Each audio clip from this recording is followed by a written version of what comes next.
राधा कोई कन्या का नाम नहीं है, राधा कोई नारी का नाम नहीं है। राधा के साथ कोई रास कृष्ण ने नहीं रचाया। पता नहीं ब्राह्मण लोग कैसे बताते कि राधा के साथ रास रचाया। अरे राम राम राम राम राम, राधा नाम ही भागवत के अंदर नहीं है। राधा क्या है? राधा तू बड़ भागिनी कौन तपस्या कीन, और 3 लोक के तारने जो तेरे अधीन, बस में है भगवान उनके। तो भगवान किसके वश में रहते? या तो भक्त के या भक्ति के। तो राधा क्या है? कृष्ण की भक्ति का नाम है, भक्ति की उपमा है। राधा शब्द वर्णित नहीं है कहीं भी भागवत पुराण में। वारे परमात्मा, आए अपनी कथा पे। कल कहाँ थे? गांधारी ने दासी को दुर्योधन को बुलाने के लिए भेजा कि मेरे 99 बेटे मर गए हैं, 99 बेटे को मैंने जन्म दिया। महाभारत का ऐसा घमासान युद्ध हुआ, बेचारी गांधारी के 99 बेटे मर गए। आंखी पे काली पट्टी बंधी है, तड़प रही है, रो रही है, रुदन कर रही है, चिल्ला रही है। अरे हमारा एक ही बच्चा अगर खत्म हो जाए तो जीवन भर जीवन काटना मुश्किल हो जाता है। उस माँ के 99 बेटे मरे हैं, आज कैसे धैर्य धारण कर रही होगी, कैसे उसको चैन आ रहा होगा, कैसे घर में रह रही होगी। घर खाने के लिए दौड़ रहा है, कभी दौड़ रही है, कभी भाग रही है, कभी दीवार पे टकरा रही है, कभी गिर जाती है, कभी बेहोश हो जाती। दुर्दशा हो गई पुत्र के विरह में माँ की। बेटे के लिए माँ जन्म से लगा के मरते तक रोई है। बच्चा छोटा था, बीमार हो गया, तब भी माँ रोई है कि भगवान मेरे बेटे को क्या हो गया। बड़ा हुआ, बहाने के लिए जाने लगा, तब भी दरवाजे पे खड़ी होकर के माँ रोने लग गई कि मेरा बेटा आज दूसरे के यहाँ जा रहा है। तब भी माँ रोई है, और जब बेटा माँ के सामने शांत हो गया तो भी जीवन भर माँ रोई है। जो माँ बेटे के लिए जिंदगी भर रोई, ईमानदारी से बताओ वो बेटा आज माँ के लिए रो रहा है क्या? माँ तो रुला रहा है, माँ के लिए कौन रो रहा है? पर मेरा निवेदन है, माँ क्या है? माँ किसको कहते हैं? माँ की परिभाषा क्या है? दुनिया का मंदिर है माँ, तीर्थ का सार है माँ, चारों धाम की यात्रा है माँ। अगर आपको विश्वास नहीं होता तो गणेश पुराण और शिव पुराण उठा के देखना। गणेश जी ने किसकी परिक्रमा लगाई थी? हनुमान जी की, चारों धाम की। क्या पागल थे गणेश जी महाराज? उनकी कथा को सुन के ही सुधर जाओ। चलो मेरी बात तो मत मानो, गणेश जी और कार्तिक जी को दोनों को कहा था शंकर भगवान ने कि जो सृष्टि की परिक्रमा लगा के आएगा वही देवताओं में प्रथम पूजा जाएगा। कार्तिक जी मयूर पे सवार हुए निकल गए, और गणेश जी ने किसकी परिक्रमा लगाई? क्योंकि बेटे के लिए माँ बाप से बढ़ के दुनिया का कोई देवता नहीं है। जिनने माँ बाप की कदर नहीं जानी उस पे क्या भगवान प्रसन्न होएगा? आज माता क्या है? चारों धाम की यात्रा है, मंदिर की देवी है, तीर्थ का सार है। माँ एक जीता जागता संतान के लिए मंदिर है, मंदिर है, मंदिर है। माँ एक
लाना जैसे लगे वैसा लाना, पर मेरे बेटे को निर्वस्त्र करके लाना, तन पर कपड़े नहीं होना चाहिए।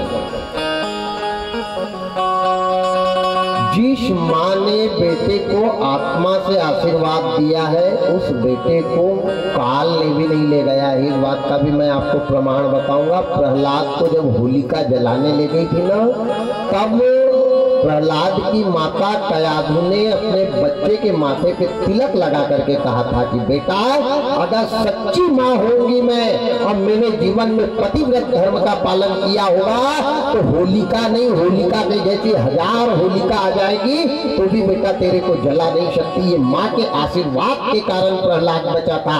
कोई भगवान ने आकर के प्रहलाद को नहीं बचाया। संकट में तो भगवान आते ही नहीं है, मैं रोज तो वही बता रहा हूँ। धर्म काम आता है, किसका? माँ का, पिता का, पुत्र का, परिवार का। कल देखा ना, पूरे परिवार के अंदर धर्म था तो गायब चीज भी वापस आ गई। पेड़ गायब हो गया था, बाद में धर्म अगर सही था तो तैयार हो गया। हरिश्चंद्र की पूरी अयोध्या चली गई थी लेकिन धर्म नहीं गया। गई वाली अयोध्या भी वापस आ गई। याद रखना, यहाँ तो धर्म का पता ही नहीं है। पतन हो गया, पता कहां पे रहेगा? पतन हो गया। दासी ने कहा मेरे बेटे दुर्योधन को निर्वस्त्र करके लाना, नग्न करके लाना। तन बदन पे एक कपड़ा नहीं होना चाहिए। हाथ में कोई बंधन भी अगर बंधा होगा तो खोल देना। कमर में अगर काला धागा भी, उसके लाल पैसा भी बंधा होगा तो उतार देना। निर्वस्त्र और जिंदगी भर के त्याग की, भक्ति की, पतिव्रत धर्म की शक्ति से बंधी हुई ये काली पट्टी को मैं खोलूंगी और जैसे नजर भर के मेरे बेटे को देखूंगी तो सिर से लगा के एड़ी तक वज्र का बना दूंगी। फिर कृष्ण नहीं, कृष्ण का बात किया जाए तो मेरे बेटे को नहीं मार सकता। गांधारी ने कहा। दासी गई, दासी ने कहा ठीक है। दुर्योधन तैयारी कर रहा है। देखो, घमंडी आदमी, अहंकार आदमी और ईर्षा करने वाला आदमी की चाल बता देती है कि ये आदमी कैसा है। जब रोड से आदमी चलता है ना तो आदमी की चाल को देखकर समझ जाना कि इसके अंदर कितना घमंड होएगा। पर फर्क करने वाला होना। आदमी के बोलने के शब्द बता देते हैं, बैठने का तरीका बता देता है, चलने के कदम बता देते हैं कि ये आदमी कैसा होगा। एक एक चीज इंसान के जीवन की बता देती है उसका परिचय।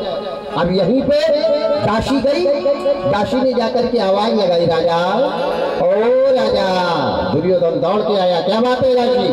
बोले राजा, तुम्हारे को तुम्हारी माँ ने बुलाया है। माँ ने बुलाया है? ठीक है, मैं तो चलता हूँ।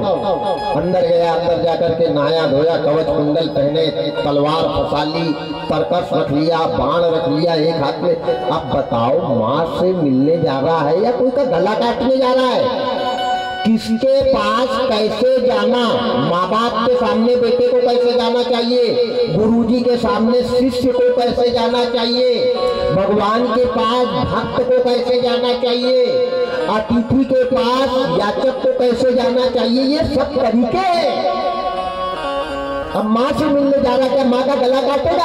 वहाँ तलवार की और धनुष की और फरसा की क्या जरूरत है? लेकिन पूत के पैर पालने में मिल जाते हैं। संकेत मिल गया कि इसका अहंकार नहीं गया है।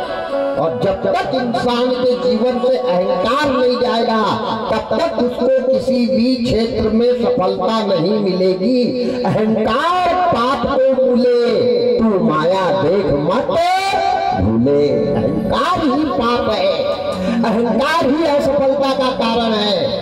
अहंकार किसी चीज का नहीं होना। हम चाहे कितनी करोड़पति बन जाए, हम चाहे कितनी सुंदर बन जाए, हम चाहे कितनी ज्ञानी बन जाए, बिल्कुल सरल रहना चाहिए। नन्हे नन्हे बने रहो। दूबा बनकर के रहोगे तो पृथ्वी पे राज करोगे, और घास बनोगे और कहीं गिर गए तो सड़ जाओगे।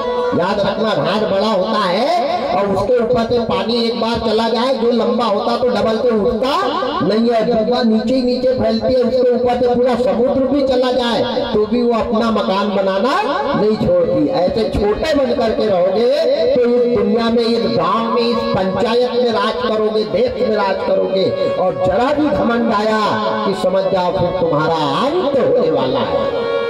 किसी चीज का घमंड अच्छा नहीं होता।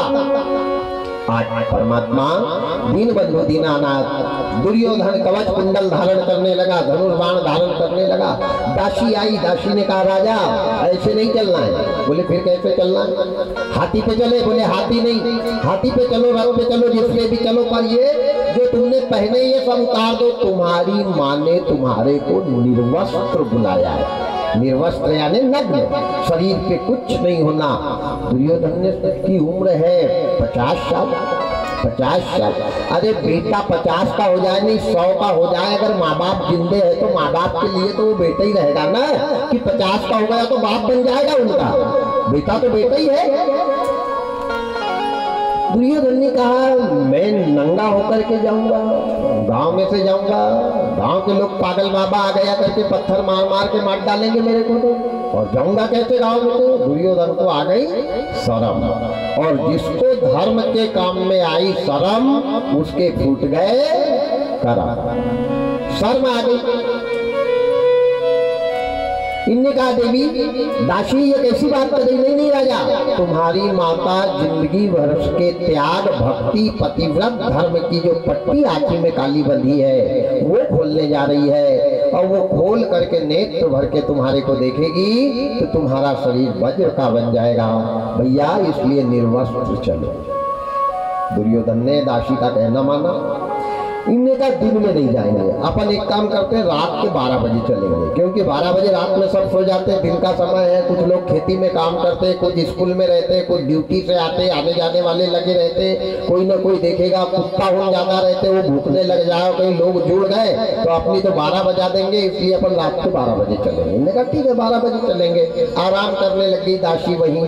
अब रात्रि के 9 बजे, 10 बजे, 11 बजे, जैसे 11 बजे तो दुर्योधन ने पूरे वस्त्र निकाले, नग्न हो गया और अपनी मां से मिलने जाने की तैयारी करने लग गया।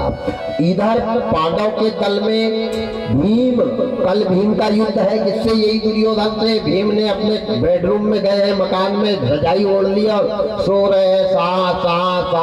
अर्जुन अलग सो रहे, युधिष्ठिर, नकुल, सहदेव सब सो रहे हैं। इधर कृष्ण भगवान को रात भर नींद ही नहीं आ रही। इन्हें कहा बाप रे कहीं ये चला गया, इसकी माँ ने इसको देख लिया तो ये वज्र का बन जाएगा, वज्र का बन जाएगा तो महाभारत जीते ही नहीं पाएंगे पांडव। अब पांडव अगर हार गए तो बदनामी मेरी होगी, लोग कहेंगे बड़ा कृष्ण था ना, क्या हाल हुआ। इसलिए जिनको लड़ना है वो तो सो रहे, मेरी आफत है, आफत के पेड़ में मुसीबत के फल लग गए। कृष्ण भगवान रात के 11 बजे आए और भीम के दरवाजे को खटखटाने लगे, कहने लगे भीम उठो, भीम उठो, भीम उठो। 1 घंटे चिल्लाए, तब जाकर के भीम बड़ी मुश्किल से उठा। भीम ने दरवाजा खोला, बोले भगवान चैन से रात में भी नहीं सोने देते हो। इनने कहा तुम सोने के चक्कर में रहोगे, वो माँ के पास जा रहा है नग्न होकर के, कल तुम्हारा युद्ध है उससे। तो बोले कि युद्ध कल है ना, कल के चक्कर में आज की नींद काहे को खराब करें, आज तो चैन से सो लेने दो, कल तो लड़ना ही लड़ना है।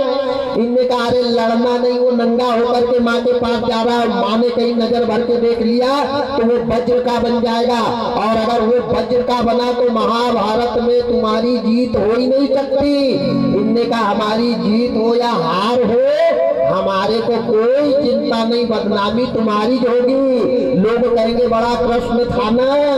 इतना कहा, साकल लगाई और भीम जाकर के सो गया। भीम ने भगवान से बड़ा सुंदर कहा, क्या कहा, अब सौंप दिया इस जीवन का सब भार तुम्हारे हाथों में, सौंप दिया इस जीवन का सब भार तुम्हारे हाथों में।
कथा से बड़ी अच्छी शिक्षा मिल रही है। जब हम जीवन की गाड़ी की रस्सी परमात्मा के हाथ में दे देंगे तो वो बड़े आराम से चलाएगा। ध्यान हाथों में और हार तुम्हारे हाथों में। प्रभु मारो या तारो, जिताओ या पराजित करो, हमको क्या करना है? हम आपके साथ हैं। अगर आपके साथ रहने पर हमारी पराजय हुई तो लोग तुम्हारे कोई नाम रखेंगे। मैं रोज मंदिर जाता हूँ, हनुमान जी तुम्हारी शरण में बैठा रहता हूँ। मेरे साथ कभी कोई गलत हुआ तो लोग ताना मारेंगे, कहेंगे रोज सुबह से मंदिर जाता था ना, क्या हाल हुआ? तो बदनामी मेरी नहीं है भगवान, बदनामी तुम्हारी है। इसलिए तुम्हारे को देखना है क्या करना। भीम ने दरवाजा लगाया, रजाई ओढ़ी और सो गया। कृष्ण भगवान ने सोचा अच्छी आप बताई, गेहूं के बराबर में फुकट में पीस रहा हूँ, लड़ाई इनकी, राजपाट करेंगे ये, परिवार बसेगा इनका और परेशानी पूरी मेरी। धन्य है परमात्मा, तुम भगवान के पास जाकर अपनी व्यथा कह के तो देखो। दुनिया के सामने मत रो। जिस दिन रोना है, खूब रोने का और बहुत ज्यादा तकलीफ हो जाए तो ये संसार के लोगों के पास में मत रोना प्यारे। ये हंस हंस रो रो कर पूछेंगे और हंस हंस के बताएंगे। अगर रोना है तो मेरे गोविंद के, मेरे भगवान के, मेरे हनुमान के मंदिर में जाके अपना दुखड़ा उनसे कहकर करे। मैं निवेदन करता हूँ प्रैक्टिकल करके देखना। कभी कोई बहुत ज्यादा परेशानी घर में आ जाए तो मत जाना मंदिर, पंडितों के चक्कर में तो रहना ही मत, भगत भूमिका के पास जाना ही मत। केवल एक काम ईमानदारी से करना। अगर संकट घर में आया है तो देशी गाय, समझ रहे हो ना मैं जो कह रहा हूँ, जो देशी गाय होती, देशी गाय के रोज सुबह उठ करके पैर धोना और पैर धोकर के उसके कान में तुम्हारे ऊपर जो भी संकट है कहना कि हे गौ माता, मेरे जीवन में ऐसा क्या संकट है? क्योंकि गाय के अंदर 33 कोटि देवी देवता का वास है। याद रखना, गाय के अंदर क्या नहीं है। अरे वो कृष्ण को भी गाय की सेवा करना पड़ा, राम को भी गाय की सेवा करना पड़ा, ब्रह्मा को भी गाय की सेवा करना पड़ा, और बड़े बड़े बड़े बड़े शंकराचार्य जो बने हैं उनको भी गाय का गोबर उठाना पड़ा, तब जाकर के शंकराचार्य बने हैं, फुकट में नहीं। अपना दुखड़ा गाय के कान में कहना, रोज गौ माता की एक परिक्रमा लगाना। जो व्यक्ति रोज गाय का पूजन करता है, गौ माता की एक परिक्रमा लगाता है, उसको एक गाय की परिक्रमा लगाने पर चारों धाम की यात्रा का जो फल मिलता है वो केवल घर बैठे मिलता है। बताओ इसमें आपको पैसा लग रहा क्या है? यहाँ तो आदमी गाय के पैर बांधता, बाई को लट लेके सामने खड़ा कर देता है कि सिर हिलाया कि पटक देना तूने, और बाई भी मार रही है। आग लगे, क्या कल्याण होगा, क्या कर रहे?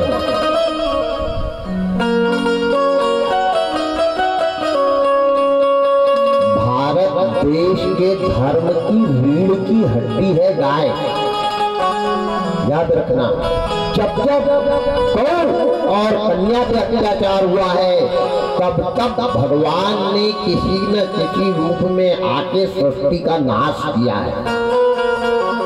गाय और कन्या पे अत्याचार होता है तो ईश्वर बिल्कुल स्वीकार नहीं करते हैं। भगवान परेशान हो गए। भगवान ने सोचा रात के 12 बज गए, दुर्योधन नंगा होकर के, नग्न होकर के, निर्वस्त्र होकर के माँ से मिलने जा रहा है। भगवान ने सोचा ये चला गया, रात भर का टाइम है, 12 बज गए, 4 घंटे का टाइम है मेरे पास, 4 घंटे में कुछ न कुछ मेरे को करना होगा। नहीं बनी बनाई महाभारत गई कौरवों के पास। कृष्ण भगवान ने रात्रि के 12 बजे अपनी योग माया को आवाज लगाया, माया ओ माया।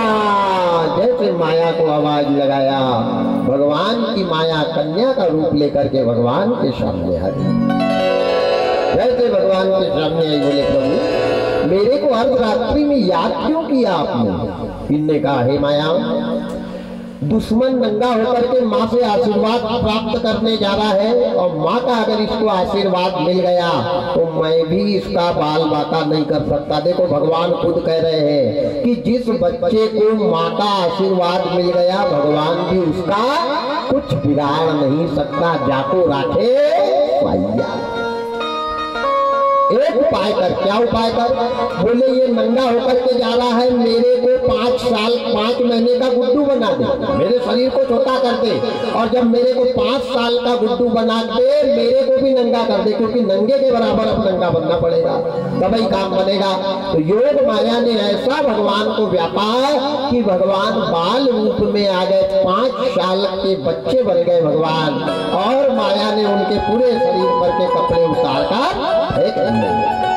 भगवान ने कहा माया मेरे को यहाँ से उठा करके जिस रास्ते पे दुर्योधन जा रहा है उस रास्ते पे ले जाके बैठा दे, फिर मेरे को क्या करना मैं देख लूंगा, तू वहां से अदृश्य हो जा। माया ने भगवान को उठाया और देख लिया कि दुर्योधन सामने से आ रहा है, तो यहाँ पर बैठा दिया रोड के ऊपर रात्रि के 12 बजे। भगवान रात्रि के अंधेरे में बीच रोड पे बैठे हैं, अपने ऊपर धूल डाल रहे हैं, नग्न शरीर है, कोमल बदन है, कभी गिर रहे कभी लुढ़क रहे कभी धूल डाल रहे। जैसे दुर्योधन ने रात्रि के 12 बजे बच्चे को बीच सड़क पे नग्न देखा तो दुर्योधन इतनी जोर से हंसा, इतनी जोर से हंसा, चारों तरफ जिसकी हाहाकार मचा, चिल्लाते चिल्लाते दुर्योधन चुप हुआ। जैसे दुर्योधन चुप हुआ वैसे कन्हैया लाल इतनी जोर से हंसे, बाल रूप में इतनी जोर से हंसे, आकाश हिल गया, धरती हिल गई, वायु चलने लग गई, चारों तरफ कोहराम मच गया, इतनी जोर से बाल रूप में हंसे। भगवान शांत हुए, सारा माहौल शांत हुआ। दुर्योधन वो बच्चे से पूछ रहा कि अरे बालक तू क्यों हंसा इतनी जोर से? तो बच्चे ने कहा पहले मैं थोड़ी हंसा, पहले तुम हंसे, तुम क्यों हंसे ये बताओ, तुम बताओगे तब मैं भी बताऊंगा, पहले तुम हंसे तो तुम बताओ तुम क्यों हंसे। तो बोले मैं इसलिए हंसा कि तेरे माँ बाप कितने मूर्ख हैं, नंगा का नंगा रात के 12 बजे तेरे को बीच सड़क पे छोड़ दिया, कैसी उनको शर्म नहीं आई, मैं इसलिए हंसा, तू क्यों हंसा? तो बच्चे ने कहा मैं इसलिए हंसा कि तुमसे बड़ा मूर्ख आदमी दुनिया में कोई नहीं है, मैं नंगा तेरे को दिख रहा हूँ और खुद नंगा जा रहा वो तेरे को नहीं दिख रहा। तो आज का दुर्योधन कौन है? जिसको खुद की बुराई नहीं दिखे और दूसरे की बुराई पे उंगली उठाए, वही तो दुर्योधन है। जो दूसरे का केवल बुरा देखे, खुद की बुराई को नहीं देखे। जैसे बच्चे ने ऐसे कहा वैसे दुर्योधन समझ गया कि ये कोई साधारण बालक नहीं है, यहाँ से जल्दी भागो। जैसे जल्दी भागो करके आगे निकला तो भगवान घुटने के बल उसके पीछे दौड़े और अंगूठा बताकर कहने लगे ओहो नंगा बाबा जा रहा है, ओहो नंगा बाबा जा रहा है, नंगा बाबा जा रहा है, नंगा बाबा जा रहा है। जैसे नंगा जा रहा कहा तो दुर्योधन को आ गई शर्म। 4 बज गए, बात विवाद करते करते 4 बज गए।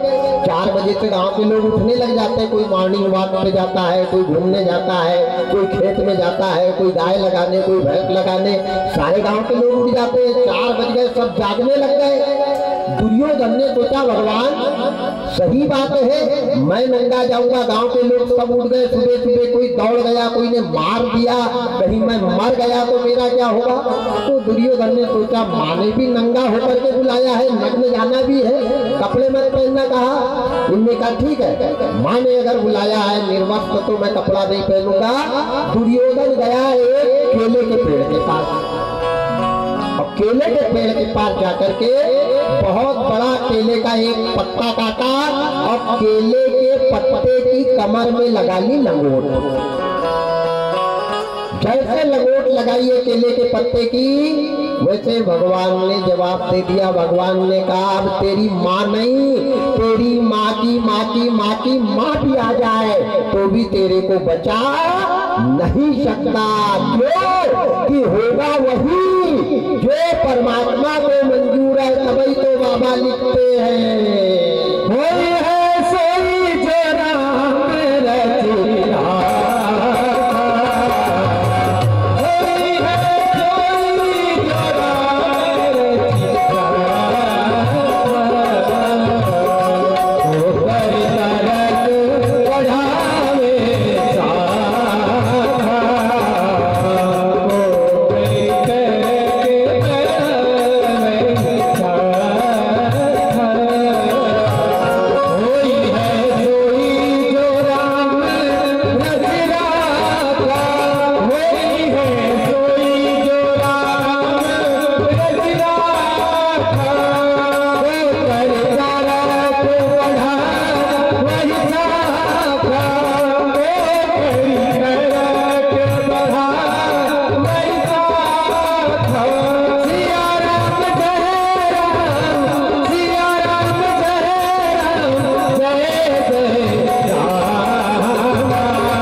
काम है पेड़ पे पानी डाल के पेड़ को हरा रखना।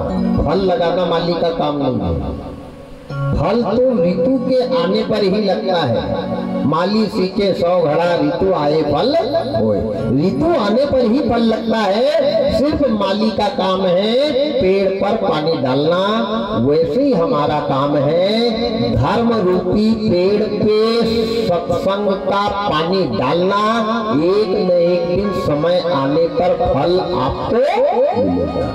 पांडव ने कितना पानी डाला है धर्म पे, तब जाकर के आज भगवान आगे पीछे घूम रहे फोकट में ही नहीं। याद रखना, हमारे जीवन का त्याग ही हमारे जीवन की सफलता है।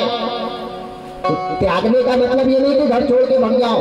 कायम लोग घर छोड़ के भागते हैं। सबसे बड़ा सन्यासी तो वो होता है जो घर के अंदर संत बनता है। जो शादी नहीं करता वो सन्यासी नहीं है, वो साधु हो नहीं सकता, क्योंकि पहला आश्रम गृहस्थ है और गृहस्थ के बाद सन्यास है। घर में प्रवेश ही नहीं हुआ, सन्यास बन गया तो काय का सन्यासी। 55 साल, 5 और ले लो, 60 साल तक जोड़ो और 60 के बाद धीरे धीरे सबको छोड़ो। घर छोड़ने की जरूरत नहीं, घर में रहकर माया छोड़ने की जरूरत नहीं। माया में रहकर माया को भूलकर मायापति में मग्न हो जाना ही संन्यास है। माया को छोड़ना नहीं है, घर छोड़ना नहीं है, बेटा बेटी पत्नी को छोड़ना नहीं है, इनके साथ में रहना है, लेकिन वासनाओं से दूर। एक बार शंकर जी से पार्वती जी ने पूछा, ध्यान से सुनना, बहुत गूढ़ शब्द कह रहा हूं। एक बार शंकर जी से पार्वती जी ने पूछा कि भगवान, मनुष्य पैदा होने से लगा के मरने के बीच में जागृत अवस्था में कब रहता है? 4 अवस्था होती है, स्वप्न अवस्था, तुरीय अवस्था, सुषुप्त अवस्था, जागृत अवस्था, ये 4 अवस्था होती है। तो ये मनुष्य, ये इंसान, ये जीव दुनिया में जागृत अवस्था में कब रहता है? शंकर भगवान ने कहा, देवी ये जितने बैठे हैं सब जगही वाले तो है, इनमें से देखो कोई सोते दिख रहा है क्या? सब तो जागृत अवस्था में है, स्वप्न में नहीं है, सुषुप्त नहीं है, तुरीय अवस्था नहीं है, सब जागृत अवस्था में है। तो बोले नहीं नहीं नहीं, भोलेनाथ ये जागृत अवस्था नहीं है। शंकर भगवान समझ गए कि देवी बहुत अच्छा कह रही है। तो इंसान पैदा होते से लगा के मरने के बीच में जागृत अवस्था में कब होता है? तुलसीदास जी ने लिखा और शंकर जी ने भवानी को बताया। क्या बताया? जानहि जब ही जीव जग जाता, जब ही जीव जग जब सब भोग विलास विरागा, जब सब विषय विलास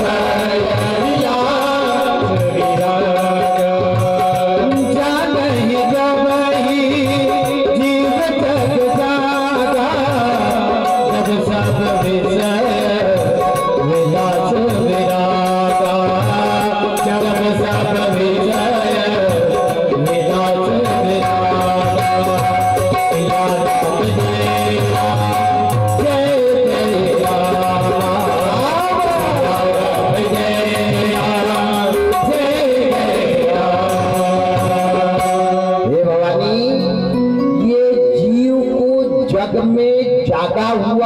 जब जानना चाहिए। कब? जाने ही जब ही जीव जग जागा, जब सब विषय विलास विरागा, जब सारे विषय वासनाओं से वैराग्य ले ले। ध्यान देना, खाना बंद नहीं करना है वैराग्य के लिए, घर छोड़कर नहीं जाना है, बेटा बेटी से दूर नहीं होना है, दाढ़ी नहीं बढ़ाना है, जटा नहीं बढ़ाना है। केवल वासनाओं को त्यागने वाला ही वैरागी है। उसी को तो वैरागी लक्ष्मण थे। 14 साल तक भाभी के चेहरे को भी नहीं देखा था, याद रखना। उसको कहा है वैराग्य। इतना आसान नहीं है वैरागी बन जाना। वैराग्य की परिभाषा क्या है? क्या त्यागा हमने? आज दुर्योधन आया, आकर के दुर्योधन ने केले के पत्ते को लगाया। जैसे केले के पत्ते को लगाया तो कृष्ण भगवान ने कह दिया, अब तेरी माँ ने 10 माँ भी मरी वाली पैदा होकर के आ जाए तो तेरे को बचा नहीं सकते। होगा वही जो परमात्मा को मंजूर है। उमा दोष दारुण की नाही सब ही नचावत राम गोसाई, ये भगवान की माया नचा रही है। यही तो भगवान की माया है। मैं और तोर तय माया तेरा मेरा, यही भगवान की सबसे बड़ी माया है। जिसके जीवन में मेरा तेरा शब्द नहीं है वहां भगवान की माया पहुंचती नहीं है और वो आदमी कभी जीवन में परेशान होता। यही भगवान की माया। मेरा मेरा मेरा मेरा मेरा यहाँ कुछ नहीं है प्यारे, तेरा केवल चिड़िया बैन बसेरा। क्या है तेरा, क्या है तेरा? आज दुर्योधन ने केले का पत्ता लगाया, भगवान वहां से अदृश्य हुए और काशी गांधारी के पास दुर्योधन को लेकर के गई। गांधारी ने दुर्योधन से 3 बार पूछा, बेटा शरीर पर कपड़े तो नहीं है? नहीं माँ। अच्छा ये भी सही बोल रहा है, कपड़े है नहीं, लपेटा तो केले का पत्ता है। लेकिन आदमी जानबूझ कर भी अनजान बन जाता है, मालूम होने के बाद भी अनजान बन जाता है। कब बन जाता है? जब उसके माथे पर काल डंका बजाता है, उसकी ज्ञानेंद्रिय काम नहीं करने लग जाती, उसका विवेक सो जाता, उसकी बुद्धि काम नहीं आती। तभी तो तुलसी बाबा भी लिखते हैं, जाको प्रभु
काल डंका बजाता है माथे पर तो आदमी को सत्य असत्य, अपना पराया, धर्म अधर्म कुछ नहीं दिखता।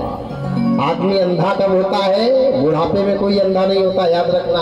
अरे बुढ़ापे में तो जिसने इकट्ठा सामान दिया है वो टुकड़े टुकड़े में लेता है। आदमी अंधा कब होता है? जवानी में। उसको कुछ दिखता ही नहीं है, न गांव वाले दिखते, न घर वाले दिखते, न देवता दिखता, न समाज दिखती, न बुजुर्ग दिखते, न माँ दिखती, न बाप दिखता, न भाई दिखता।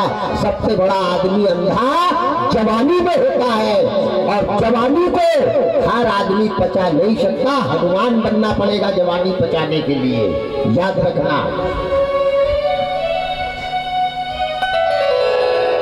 आज दुर्योधन माँ के सामने खड़ा, माँ ने 3 बार पूछा, बेटा कपड़े तो नहीं पहने? नहीं माँ। एक बार देख ले बेटा, कमर में काला धागा तो नहीं? नहीं माँ नहीं है। हाथ में कोई बंधन तो नहीं है? नहीं माँ। वस्त्र कुछ तो नहीं है? नहीं। अलंकार आभूषण कुछ भी नहीं। अब माँ को क्या मालूम कि अप्पा पत्ता लपेट के आ जाएगा। ऊपर वाला देने की ताकत रखता है तो लेने की भी हिम्मत है उसके अंदर, याद रखना। आएगा बुलावा तो जाना पड़ेगा, सर तुझको आखिर झुकाना पड़ेगा। वहां ना चलेगा बहाना किसी का, नहीं चाहिए दिल दुखाना किसी का। जब वो घड़ी आएगी तो प्यारे टाली नहीं जाएगी, वो समय जब आएगा तो टाला नहीं जाएगा। सिकंदर भी जब गया ना तो हजारों वैद्य अगल बगल खड़े थे, कहाँ गए वो वैद्य, कहाँ गई वो बूटी, कहाँ गई वो दवाई। याद रखना, समय की मार सबसे बड़ी होती है। आज परमात्मा दुर्योधन माँ के सामने खड़ा है। माँ ने 3 बार पूछा, बेटा वस्त्र तो नहीं पहने, बेटा वस्त्र तो नहीं पहने। इनने कहा नहीं माँ, कुछ नहीं पहना। माँ ने दासी को बुलाया और पतिव्रत धर्म के त्याग पे बंधी हुई काली पट्टी गांधारी ने जैसे दासी से खुलवाई है, जैसे आंखों की पट्टी खुली है और जो माता ने अपने बेटे को देखना चालू किया तो चोटी से लगा के एड़ी तक पूरा शरीर वज्र का बना दिया।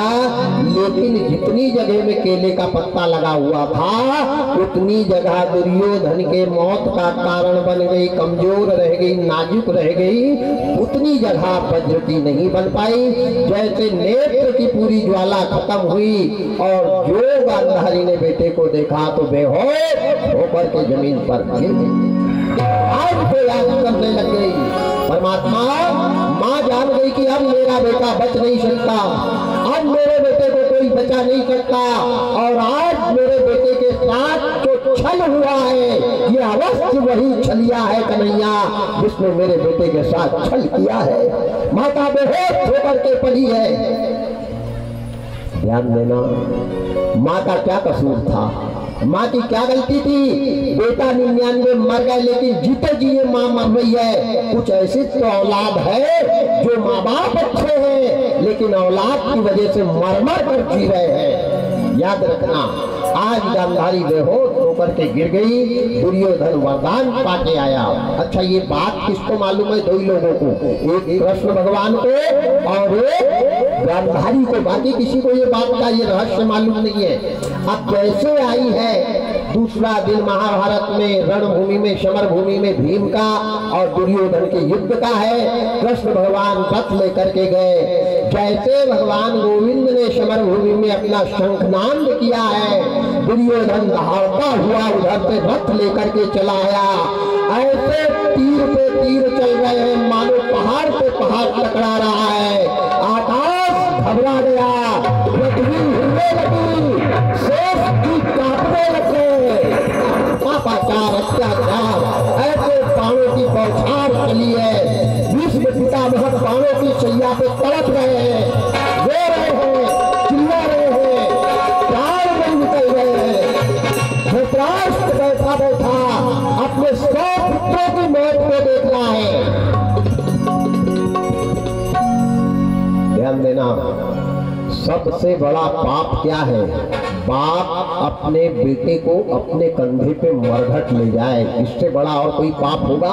ईमानदारी से बताना।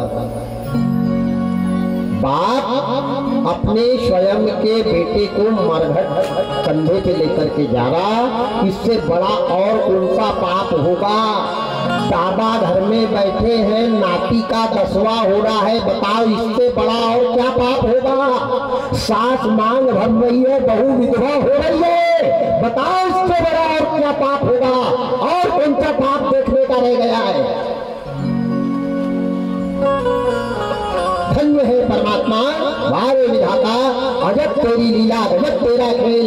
बाप बेटा, ये भी बाप के कर्मों का फल है, क्योंकि रामायण में लिखा है कि हर आदमी को भगवान दुख नहीं देता, दुख आदमी अपने कर्मों से ही भोगता है और सुख भी आदमी अपने कर्मों से ही भोगता है। तभी तुलसीदास जी लिखते हैं, काहू क्या लिखते हैं? काहू नगरो सुखे दुख करेगा,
आदमी अपने कर्मों से ही सुख का जन भागीदारी बनता है, और दुख अगर आ रहा है ये भी उसी का कारण है।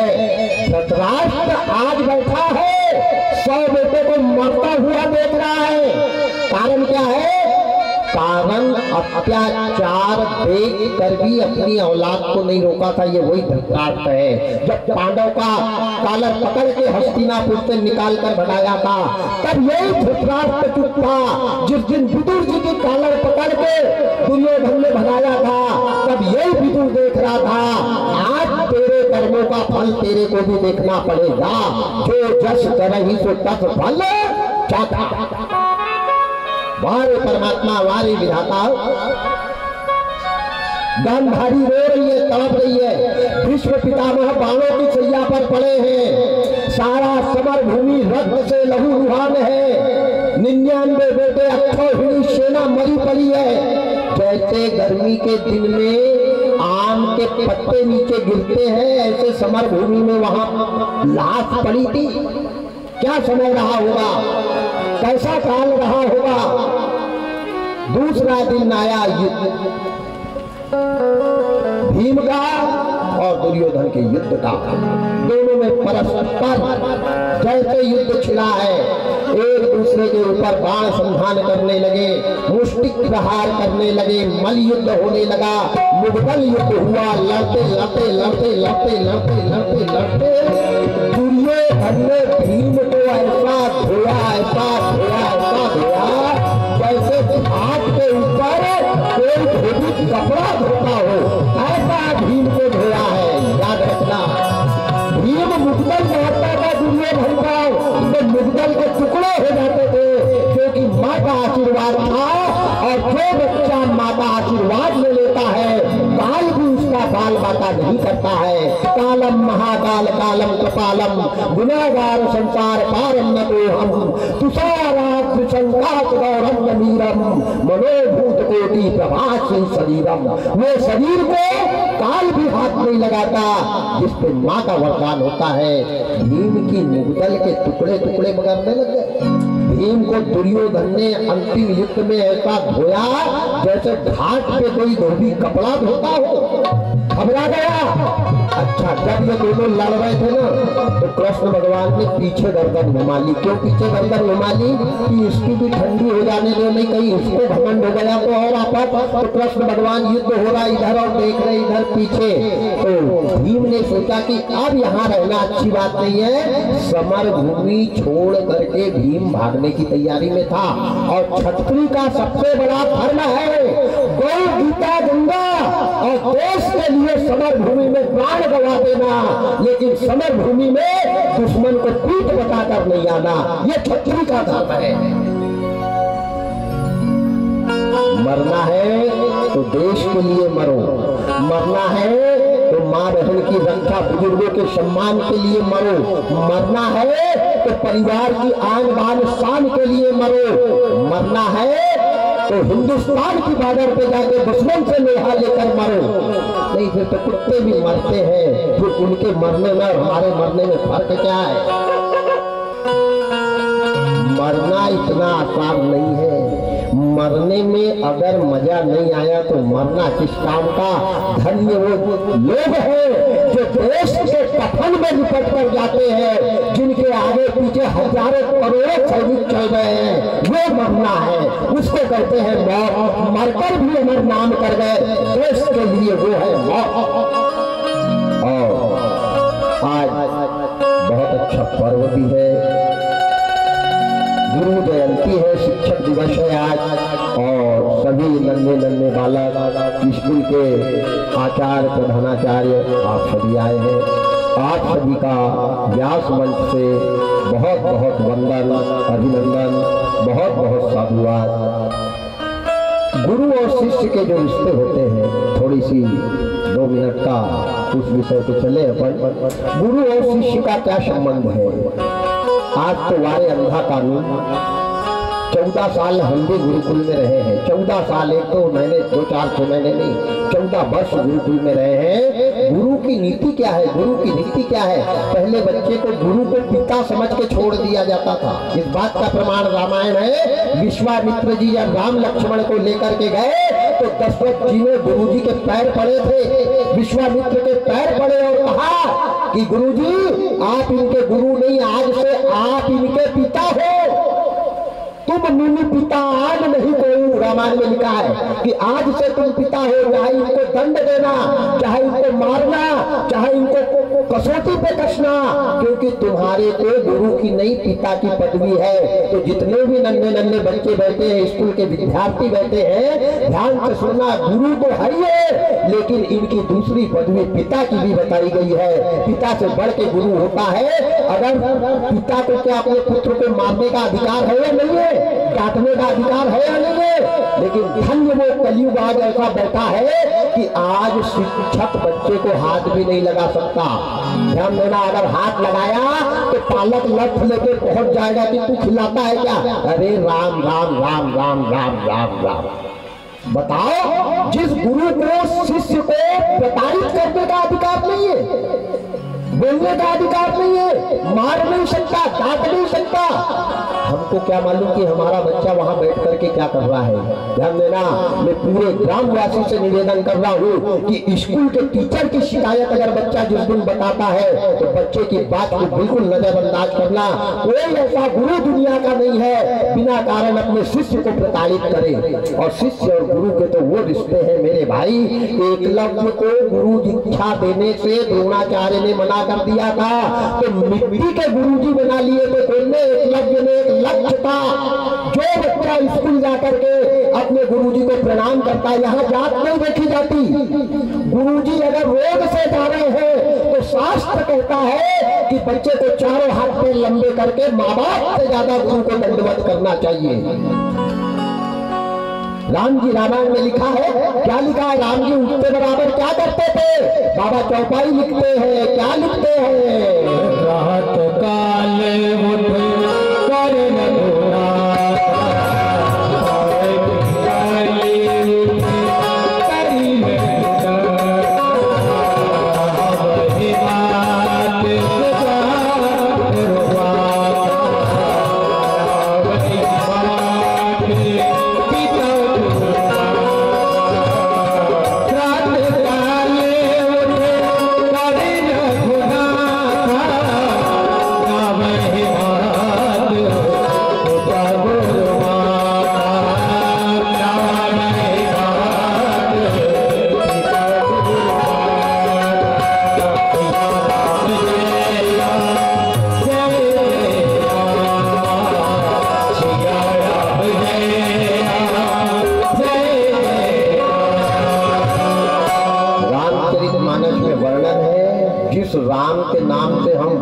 पार होते हैं, जिस राम के नाम की ध्वजा लहराई जाती है, जो राम अनेकों पापियों को तारने के लिए गंगा का रूप है, वही राम को उठते बराबर माता पिता और गुरु के पैरों में माथा लगाते देखा है।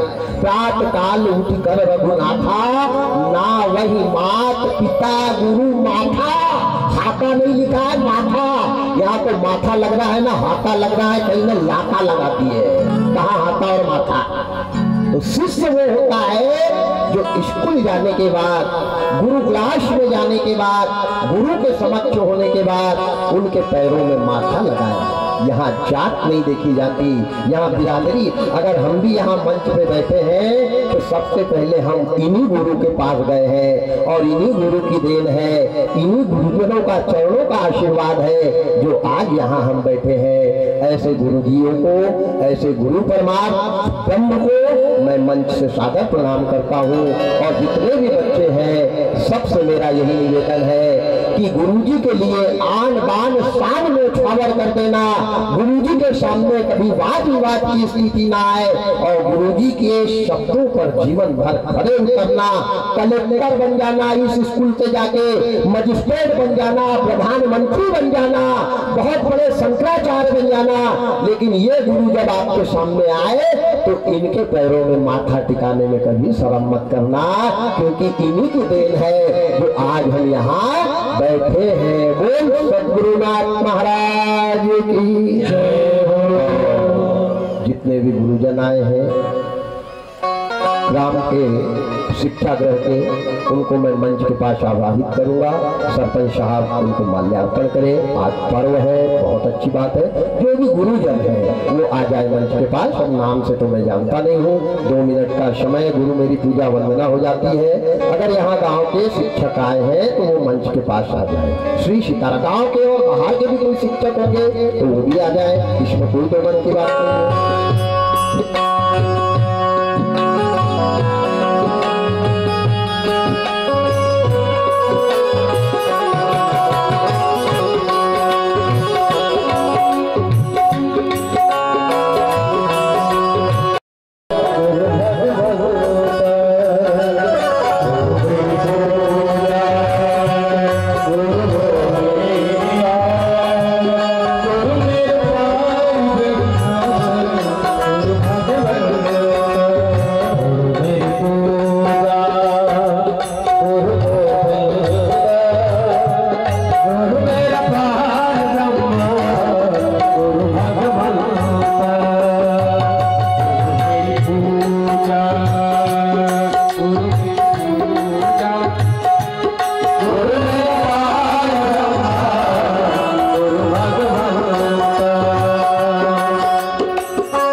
पास आ जाए। परम श्रद्धेय पाठक माशा जी, शंकर भैया और हमारी कुछ शिक्षिकाएं भी हैं, गुरु माताएं भी हैं, आप भी हैं। तो एक बहन जी को बुलवा लो अंदर से। बहनजियों के तिलक के लिए एक बहन जी अंदर पे आ जाए। जो गुरु देवी अब खड़ी है उनको माल्यार्पण माताएं कर सकती हैं, तिलक लेपन कर सकती हैं। बोल सद्गुरुनाथ महाराज।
ग्रामवासीगण एवं श्रीमद् भागवत कथा की समस्त आयोजन समिति के कार्यकर्तागण, आदरणीय परम आदरणीय व्यासपीठ पर बैठे महाराज जी एवं समस्त वाद्य मंडली, आप सभी का हमारा शिक्षक समुदाय आज शिक्षक दिवस 5 सितंबर पर आप सभी का हार्दिक अभिनंदन करता है।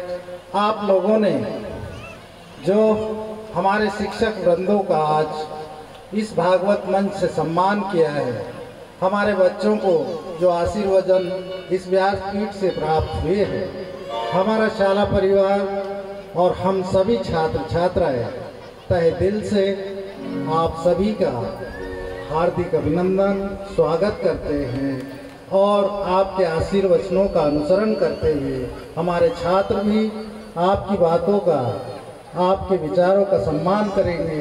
इन्हीं अपेक्षाओं के साथ समस्त शाला परिवार व्यासपीठ का हार्दिक अभिनंदन करता है, ग्रामवासियों का हार्दिक अभिनंदन करता है, आयोजक मंडल का हार्दिक अभिनंदन करता है।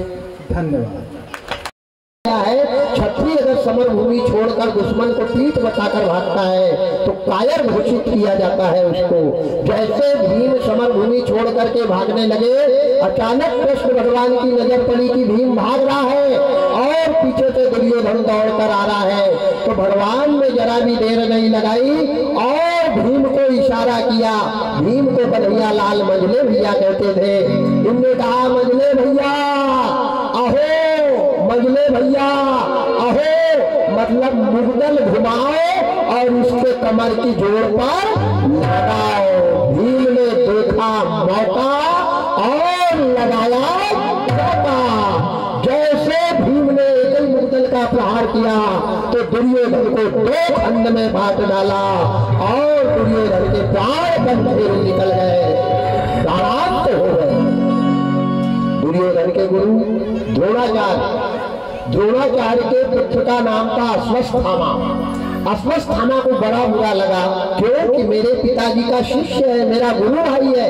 एक गुरु से शिक्षा लेने वाले, एक गुरुकुल में पढ़ने वाले लड़का लड़की, लड़के लड़के, लड़की लड़की आपस में भाई बहन का रिश्ता हुआ करता है, ये शास्त्र कहता है। क्या सुदामा और कृष्ण सगे भाई भाई थे? क्या बलराम सुदामा सगे भाई भाई थे? लेकिन रिश्ते से बढ़ के कोई नाते नहीं होते। इसलिए एक स्कूल में जितने बच्चे पढ़ते हैं आपस में एक दूसरे का भाई बहन का संबंध है, ये शास्त्र कहता है। तब जाके धर्म की ख्याति होती है। आज परमात्मा इसी प्रकार अश्वत्थामा को बड़ा बुरा लगा, इतना बुरा लगा कि मेरे गुरु भाई को मार डाला, मेरे पिताजी के शिष्य को इनने मारा है। अश्वत्थामा ब्रह्मास्त्र चलाने की विद्या जानता था और ब्रह्मास्त्र केवल 2 ही चलाते थे। कौन कौन? एक मेघनाद और दूसरा अश्वत्थामा, ये 2 ही लोग चलाया करते थे। लेकिन मेघनाद शस्त्र चला देता था, ब्रह्मास्त्र बुलाने की भी विद्या थी, लेकिन अश्वत्थामा सिर्फ चलाता था, बुलाने की विद्या इसके अंदर नहीं थी।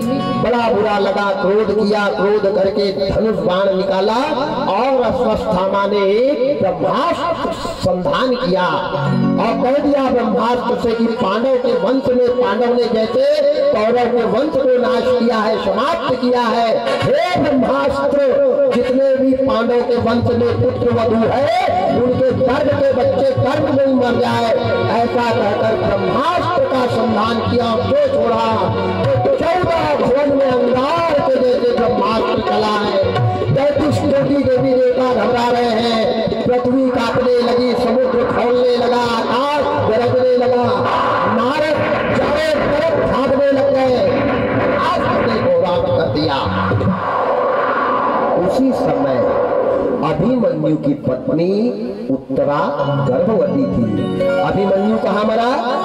चक्रव्यूह में, महाभारत के युद्ध में इसके प्राणांत हुए। अभिमन्यु का मरना और माता के पिंडज में बच्चा तैयार होना, यह वही अभिमन्यु की पत्नी उत्तरा है जिसके गर्भ में अभिमन्यु का बच्चा पल रहा है। लेकिन वारे तकदीर, वारे किस्मत, वारे विधाता, इधर जैसे ब्रह्मास्त्र निकला है, ब्रह्मास्त्र की अग्नि में उत्तरा का उदर जलने लगा, पेट का बच्चा जलने लगा। उत्तरा ने बाल फैलाए और जोर जोर से चिल्ला रही है। समय जब खराब आता है तो अपना साया भी अपना साथ नहीं देता, याद रखना। समय हो बलवान वही अर्जुन वही बाण। समय पड़े पर बिगड़ देखे हरिश्चंद्र की रानी, समय पड़े पर हरिश्चंद्र ने भरा डेढ़ घर पानी। समय का चक्कर बड़ा बुरा है, कहाँ न जाता है, और समय का चक्कर एक दिन सब पर आता है। समय जब खराब आया राजा नल का, तो भूजी वाली मछली भी पानी में कूद गई थी, याद रखना। ये समय समय की बात है। आज वही अर्जुन है, वही भीम है, वही नकुल सहदेव है, वही धर्मराज युधिष्ठिर है। जब उत्तरा के पेट का बच्चा जलने लगा, उत्तरा ने आवाज लगाई तो न युधिष्ठिर का धर्म काम आया, ना अर्जुन का बाण काम आया, ना भीम का बल काम आया, ना नकुल सहदेव की चालाकी काम आई। और एक बात और ध्यान से सुनो, पता नहीं कौन से पुराण में लिखा है, छठवां और सातवां, ध्यान से सुनना, छठवां और सातवां महीना में गर्भवती माता में दरवाजे के बाहर नहीं निकलना चाहिए। और अक्सर माताओं का गर्भपात, गर्भ में बच्चा छठवां और सातवें महीने में ही मरता है। 8वें महीने का बच्चा बच जाएगा, 9वें महीने का भी बच जाएगा, लेकिन 6-7 में अगर संकट आया तो गर्भ का बच्चा बच नहीं सकता, क्योंकि आज भी अश्वत्थामा के उस ब्रह्मास्त्र का प्रभाव गर्भवती माता को होता है। कुछ लोग 7वें महीने में बेटी को अपने घर लाते हैं कपड़ा पहनाने, कहाँ लिखा है ऐसा बताना मेरे को। अरे राम राम राम राम राम, आग लगे उनकी बुद्धि में।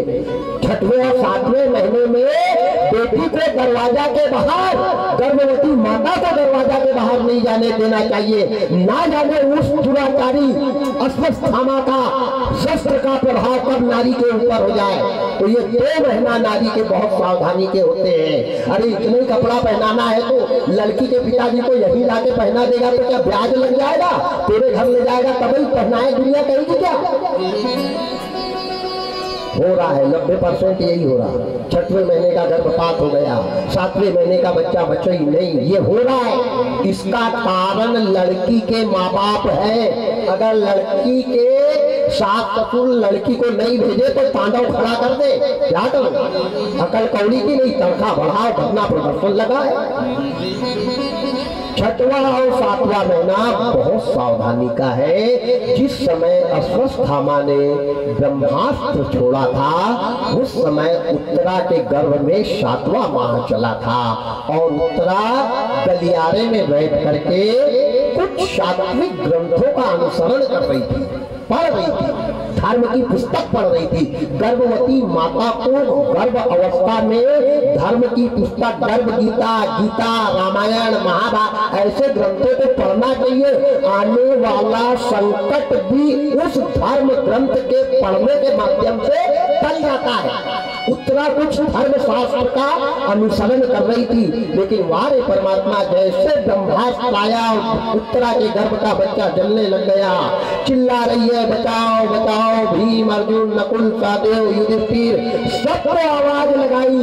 कहीं से मदद जब उसने न पाई तो दुखी होकर आवाज हरि को लगाई। बाल फैलाए, और बाल फैलाते हुए जंगल की तरफ भाग रही है, चिल्ला रही है, भगवान को याद कर रही है। क्या कह रही है? मेरा जीवन है तेरे हवाले, मेरा जीवन है तेरे हवाले, प्रभु इसे पग पग तू ही संभाले, प्रभु इसे पग पग तू ही संभाले। मेरा जीवन है तेरे हवाले, मेरा जीवन है तेरे हवाले,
तू ही संभाले।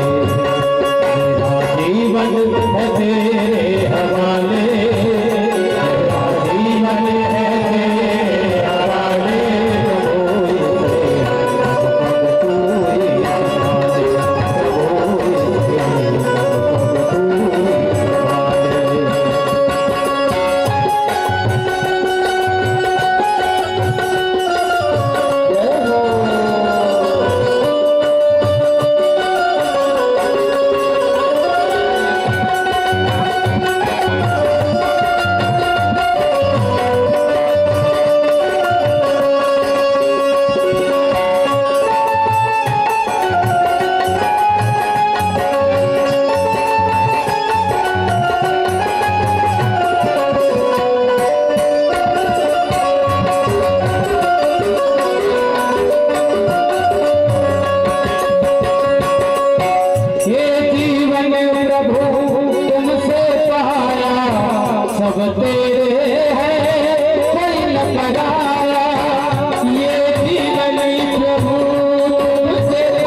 हरे कृष्ण गोविंद मोहन मुरारे।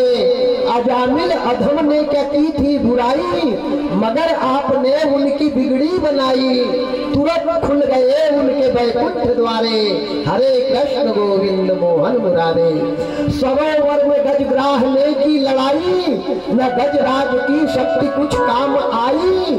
कहीं से मदद जब उसने न पाई, तो दुखी होके आवाज हरि को लगाई। गरुड़ छोड़ कर नंगे पांव पधारे। हरे कृष्ण गोविंद मोहन मुरारे। हरे कृष्ण गोविंद मोहन मुरारे। जैसे उत्तरा ने आवाज लगाई, साक्षात भगवान आए। कुछ कथाकार, कुछ कथावाचक कहते हैं कि भगवान ने उत्तरा के गर्भ को कवच से ढका। अरे राम राम राम राम राम, उत्तरा के गर्भ को कवच से भगवान ने नहीं ढका, भगवान स्वयं बच्चे को बचाने माँ के गर्भ में चले गए। जीव मास को जन्म से पहले वो ही है पालनहारा, और हाड़ मात और रुधिर में देखो बहे दूध की धारा। भगवान साक्षात उत्तरा के गर्भ में जाकर बच्चा की रक्षा कर रहे हैं। परमात्मा के दर्शन करता है ये जीव कहाँ? माँ के गर्भ में। सबसे बड़ा नरक है माँ का गर्भ। कप पित्त वात मल मूत्र में ये लगा रहता है, वहां भगवान के दर्शन करता है और भगवान से कहता है भगवान मेरे को ये नरक से निकाल दे, मैं तेरे को कभी नहीं भूलूंगा, भगवान मेरे को जल्दी निकाल दे।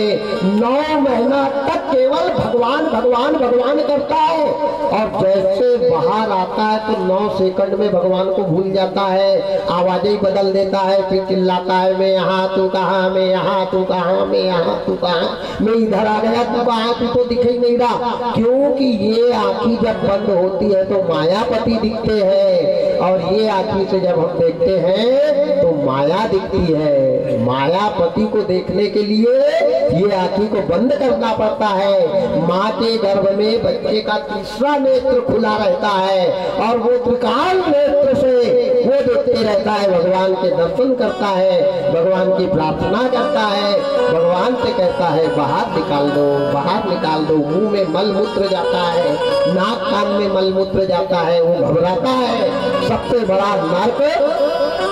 और एक बात ध्यान देना, आदमी मरता है तो छूत लगता है क्या? शास्त्र प्रमाण है इस बात का। अगर किसी व्यक्ति ने संकल्प लेकर के किसी यज्ञ में पुराण में किसी चीज का संकल्प ले लिया है, जब तक वो संकल्प पूरा नहीं कर सकता तब तक उसको छूट नहीं लगता।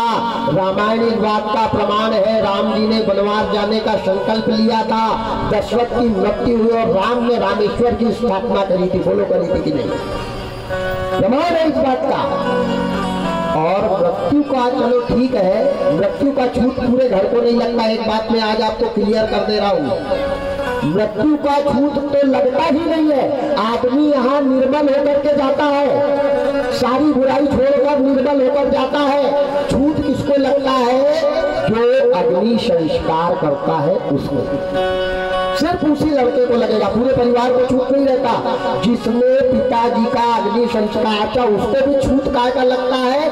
जो वो कपाल क्रिया करता है, बाप के खोपड़े में बांस मारकर ये ब्रह्मांड पे फोड़ता है, तो केवल पिता को लाठी से खोपड़ी फोड़ के कपाल क्रिया करने का छूट लगता है। कितने दिन तक? 10 दिन तक। 10वां हुआ और उसने छौर कर्म करवाया, यानी मुंडन करवाया, कि वो छूट खत्म हो जाता है। ध्यान देना। लेकिन किसी के घर बच्चा पैदा होता है तो कम से कम 2.5 महीना तक छूट रहता है। याद रखना, मरने का छूट एक ही आदमी को 10 दिन, और बच्चा पैदा हुआ तो पूरे परिवार को, पूरे कुल वालों को कम से कम 2.5 महीना घर के भगवान के पास दीपक नहीं जलाना चाहिए, हनुमान जी के मंदिर में नहीं जाना चाहिए, तीर्थों में नहीं जाना चाहिए, कथा भागवत के पंडाल में नहीं जाना चाहिए। क्यों? कि सबसे बड़ा नरक है माँ का गर्भ है, और बच्चा नरक की निशानी इतनी लंबी लेकर के आता। क्या कहते हैं उसको? वो लटकते रहती है ना, नाला जिसको कहते हैं। वो नाल क्या है? माँ के गर्भ का नरक की निशानी है। जब तक वो नाल पूरी नहीं सूख जाए तब तक घर के लोगों ने छूट मानना चाहिए। यहाँ तो गुड्डू हुआ तो पहुंच गए हनुमान के पास, नारियल फोड़ गए, फोड़ो नारियल, वो भी मुगदल मार के खोपड़ी लाल करेगा। जहाँ मानना चाहिए वहाँ हमने छूट नहीं माना, और जहाँ नहीं मानना चाहिए वहाँ छूट है। कहते अरे राम राम राम राम राम राम।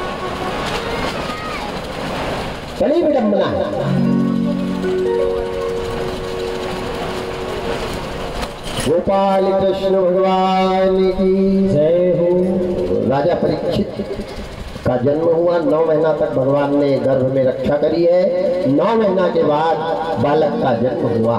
जैसे जन्म हुआ तो पांडव के कुल में, पांडव के वंश में, पांडव के परिवार में खुशी का माहौल छा गया। बेटे का जन्म हुआ तो सबसे पहले क्या करना चाहिए? जब बेटा का जन्म होता है तो ध्यान से सुनना, सबसे पहले श्राद्ध करना चाहिए। फटाका नहीं फोड़ना चाहिए, अगरबत्ती नहीं लगाना चाहिए। पितरों की कृपा से पुत्र की प्राप्ति होती है, ये मैं नहीं कह रहा, रामायण में चौपाई लिखी है। राजा दशरथ के यहाँ 4 पुत्र हुए तो क्या किया राजा दशरथ ने? नंदी मुख श्राद्ध किया था। तब नंदी मुख श्राद्ध 3 जात कर्म सब 3 और हाटक धेनु बसन मणि नप विप्रन कर दीन। बेटे का जन्म होता है तो कर्मकांडी ब्राह्मण को बुला के गाय के कोठे में 3 पिंड बनते हैं। पिंड बनते हैं, अपने मरे गए पूर्वजों के नाम का पहला पूजन होता है, उसके बाद सारी क्रियाएं चलती हैं। इस प्रकार पांडव ने अपने पितरों का पूजन किया। बड़े बड़े यशिकी मनीषी ज्योतासार भगवताचार्य सबको बुलवाया, ब्राह्मणों से पूजन करवाया, दान दक्षिणा दी और बच्चे का नामकरण संस्कार करवाया कि ये बहुत ज्ञानवान, धर्मवान, नीतिवान और धर्मनिरपेक्ष राजा बनेगा।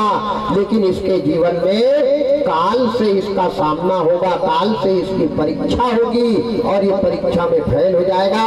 इसलिए तुम्हारे इस बेटे का नाम राजा परीक्षित होगा।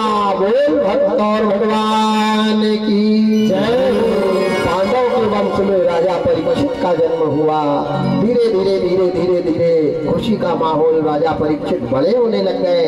घर के बच्चे को संस्कार सिखाना नहीं पड़ता। जिस घर में संस्कार है, जिस घर के बुजुर्गों में संस्कार है, जिस घर में बोलने चालने का तरीका अच्छा है, जिस घर में खाने पीने का तरीका अच्छा है, वहाँ की औलाद को सिखाना नहीं पड़ता, वो देखा सीखी सीख जाती है। याद रखना, बच्चा बिगड़ते कब है? जो घर बिगड़ने वाला है। जिस घर में बोलने का तरीका नहीं है, जिस घर में गंदी गंदी गाली बक रहे हैं, वहां का बच्चा क्या घंटी बजाएगा? गाली नहीं बकेगा। तो ध्यान देना, पांडव के संस्कार अच्छे थे। पांडव के संस्कार का अनुसरण राजा परीक्षित ने किया। धीरे धीरे धीरे राजा बड़े हुए इनके सारे 16 संस्कारों से अवगत कराते गए। अन्न प्रसादन, मूड़न, कर्ण छेदन, चूड़ा कर्म, शिखा धारण, गुरुकुल, ये सारे जो 16 संस्कार आते हैं, 16 संस्कारों से बालक को अवगत कराया। बालक योग्य हो गया, लायक हो गया। 5 पांडव के मन में विचार आया कि भगवान अब हमारे को संन्यास लेना चाहिए, वानप्रस्थ के तरफ जाना चाहिए और हस्तिनापुर का राजा परीक्षित को बना देना चाहिए। लेकिन राजा बनाने के पहले इसका मंगल परिणय करना पड़ेगा, इसका विवाह संस्कार करना पड़ेगा। उत्तर दिशा की कन्या युवराती के साथ में राजा परीक्षित का विवाह किया। राजा परीक्षित की धर्मपत्नी का नाम युवराती रानी था। बड़ी ज्ञानवान, धीरवान, चरित्रवान, गुणवान, बड़ी सज्जन रानी थी राजा परीक्षित की धर्मपत्नी। जीवन में सास ससुर की सेवा से बढ़ के कोई देवता को नहीं माना, पतिव्रत धर्म से बढ़ के कोई धर्म को नहीं माना।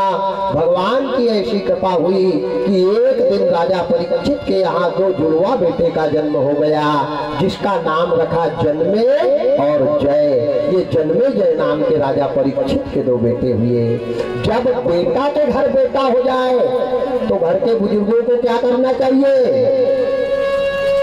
पूरा ATM, बही, पट्टा, ट्रैक्टर, मारुति, हीरो होंडा की सबकी चाबी बेटा को दे देना चाहिए। याद रखना, बेटा के घर बेटा हुआ तो त्याग पत्र कर देना चाहिए। अब धीरे धीरे पेंशन पे बैठ जाओ एक तरफ जाकर के। पेंशन में क्या लगेगा? 1 माला और सुबह शाम गरम रोटी, बस यही तो पेंशन की तनख्वाह है तुम्हारी। बेटा के घर बेटा हुआ तो रिटायर हो जाना चाहिए, ऐसा शास्त्र कहता है। दशरथ जी ने यही किया कि श्रवण समीप भये सित केसा, मनहु जरत पन अस उपदेशा, जो पंचहि मन लागे मीका, देहु हरस ही राम ही टीका। दशरथ जी की कथा ये कहती है। आज 5 पांडव ने यही किया। दो बेटा आ गए तो पांचों पांडवों ने सलाह किया कि भैया अब अपने को वानप्रस्थ की तरफ जाना चाहिए, हस्तिनापुर का राज राजा परीक्षित को अपन सौंप दे, लेकिन इसको राजा बनाए तो इसके सिर पे थोड़ा भार होना चाहिए। भाई किसी को देश का मंत्री बनाते हैं तो शपथ ग्रहण होती है, साफा बांधते हैं, छत्र रखते हैं।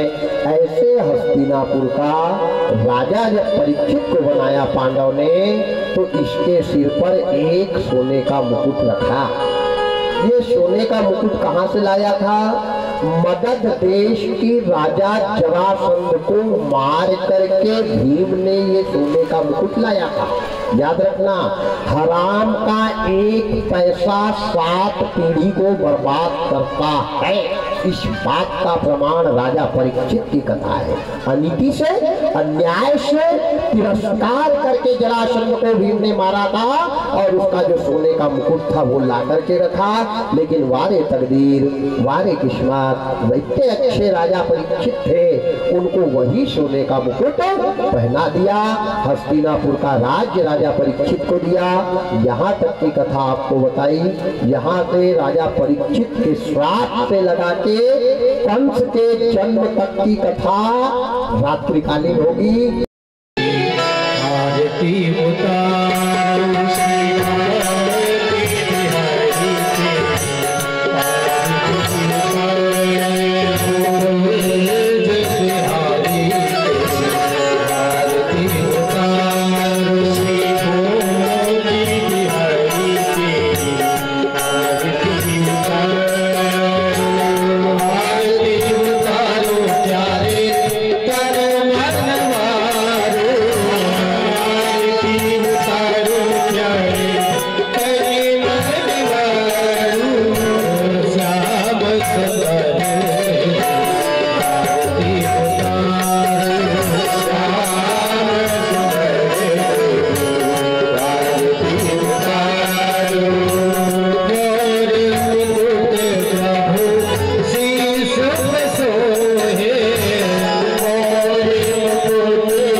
you